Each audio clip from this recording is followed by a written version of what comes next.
ஐயர்லயே நான் ஒரு ரவுடி ஐயராக்கும் நீ எங்கிட்டேவ அப்படிங்கிற மாதிரி சிறேஷ் ஐயர் ஒரு சம்பவம் பண்ணியிருக்காரு. அது என்ன சம்பவம்னு வாங்க பாங்களா. அதுக்கு முன்னாடி நம்ம சேனலை சப்ஸ்கிரைப் பண்ணிட்டு கொஞ்சம் சப்போர்ட் பண்ணுங்க.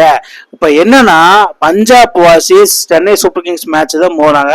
இது ஸ்டார்டிங்லேயே வந்து சென்னை ஃபர்ஸ்ட் பேட்டிங் பிடிச்சாங்க. அதுல வந்து ரசீதுங்கிறவ எதுக்கு இருக்கிறானே தெரியல, அவன் இன்னமே எதுக்கு இருக்கான்னு தெரியல.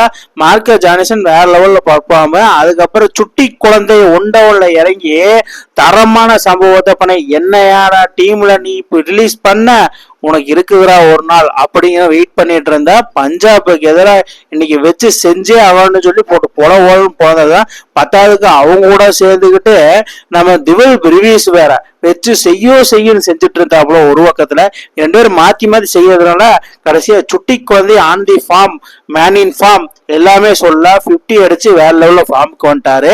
ஃபார்முக்கு வந்து நம்ம அந்த செலிப்ரேஷன் ட்ரேட்மார்க் செலிப்ரேஷன் கால் பண்ணி பிரீத்தி ஜிஞ்சாக்கு ஒரு மெசேஜ் பண்ண மாதிரி, என்ன இல்லைன்னு சொன்னி இல்ல இப்ப பாரு செஞ்சு விட்டனா அப்படிங்கிற மாதிரி செஞ்சு விட்டாப்புல.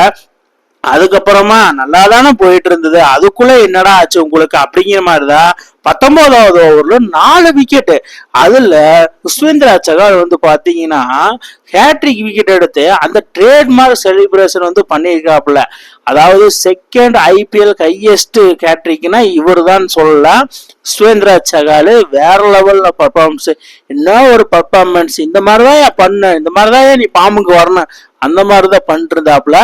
அதுக்கப்புறமா அப்படி இப்படின்னு போது ஆல் அவுட் ஆயிட்டாங்க. 19 ஓவர்லயே 190 ரன் அடிச்சு ஆல் அவுட் ஆனதுனால இன்னும் 20 ரன் ஷார்ட்னு தான் சொல்லுவேன் சிஎஸ்கே போகும்.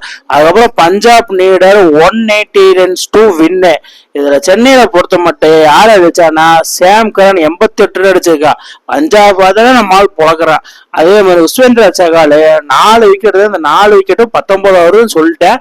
பஞ்சாப் 191 ரன், சென்னை கிரௌண்ட்ல அடிப்பாரா மாட்டாரா அப்படின்னு செகண்ட் ஸ்டார்ட் பண்ண பிரபு சிம்ரனும் பிரியா சாரியாவும் ஸ்டார்டிங்லேயே பிரியா சாரியா விக்கெட்டை இழந்து பெவிலியன் திரும்பினாலும் பிரபு சிம்ரனும் சிரேஷ் ஐயர் 2 பேரும் அவர் சிரேஷ் ஐயர் 2 நிதானமா ஆட்டத்தை வெளிப்படுத்தினாலும் பிரபு சிம்ரனு ஹெலிகாப்டர் ஷாட் எல்லாம் அடிக்கிறாப்ல. தோனி முன்னாடியே அடிக்கிறதுனால வேற லெவல்ல சொல்லலாம். அதுக்கப்புறம் சிரேஷ் ஐயர் நான் ஐயர்லயே ஒரு ரவுடி ஐயருக்கு நான் எப்படி பர்ஃபார்மன்ஸ் பண்றேன் மட்டும் போற. கடைசி ஒரு 3 கேமா நான் ஃபார்ம் அவுட்டு, இந்த மேட்ச்ல எப்படி ஃபார்முக்கு வரேன்னு சொல்லிட்டு போட்டு போவான்னு பொழந்து எடுத்துட்டா. எப்படி போட்டாலும் வச்சு செய்யறதா இவன் வேலையே. அந்த மாதிரி வச்சு செஞ்சுட்டு இருந்தா ஐயரு. செய்யறது மட்டும் இல்லாம நான் வின் பண்ணிட்டு தான் போவேன் இந்த சென்னையில இருந்து, அந்த மாதிரிதான். பட் இருந்தாலும் இடையில பிரபு சிம்ரன் அவுட் ஆனாலும் பின்னாடி அந்த சசாந்த் சிங் ஓரளவுக்கு டீசெண்டா ஆனாரு. ஆனா திவில் பிரிவியஸ் என்னயா ஒரு கேட்ச், வாட் அ கேட்ச் அப்படிங்கிற மாதிரிதான். பவுண்டரியில ஒரு கேட்ச் பிடிச்சாப்புல வேற மாதிரி எஃபெக்ட். பட் விக்கெட்டும் கூட.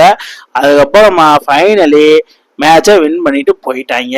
அவ்வளவுதான் சொல்லு. எம்எஸ் தோனி பாடா நம்மள முடிச்சு விட்டீங்கன்னா, இந்த சீசன் ஃபுல்லாவே அடிமேல விழுந்துகிட்டே இருக்குதுடா அப்படிங்கிற மாதிரிதான் வந்து விழுந்தது. அதுக்கப்புறம் என்னன்னா பிளேயர் ஆஃப் தி மேட்ச் யார் வாங்கினான்னா நம்ம சிரேஷ் ஐயர் தான். 72ன்னு 41 பால்ல அடிச்சு பஞ்சாப் வின் பை 4 விக்கெட்ஸ். 19 ஓவர்ல மேட்சை முடிச்சிட்டாங்கன்னு நான் சொல்லுவேன். அதுக்கப்புறம் என்னன்னா இந்த மேட்ச்ல சிரேஷ் ஐயரோட பர்ஃபார்மன்ஸ் எப்படி இருந்தது நான் சொல்றேன், அவுட் ஸ்டாண்டிங்கா இருந்தது. இந்த மாதிரி கேப்டன்சினாக்கு ஆடுறதுல ஐயர் வேற மாதிரி. நீங்க எப்படி பாக்குறீங்க ஐயோட ஃபார்மை கீழே கமெண்ட் பாக்ஸ்ல கமெண்ட் பண்ணுங்க. இந்த மாதிரி இன்ட்ரெஸ்டிங் கிரிக்கெட் வீடியோவை தெரிஞ்சுக்க நம்ம சேனலை சப்ஸ்கிரைப் பண்ணுங்க, லைக் அண்ட் கமெண்ட் பண்ணுங்க. மேலும் மேலும் உங்களுக்கு வீடியோ வந்துட்டே இருக்கும்.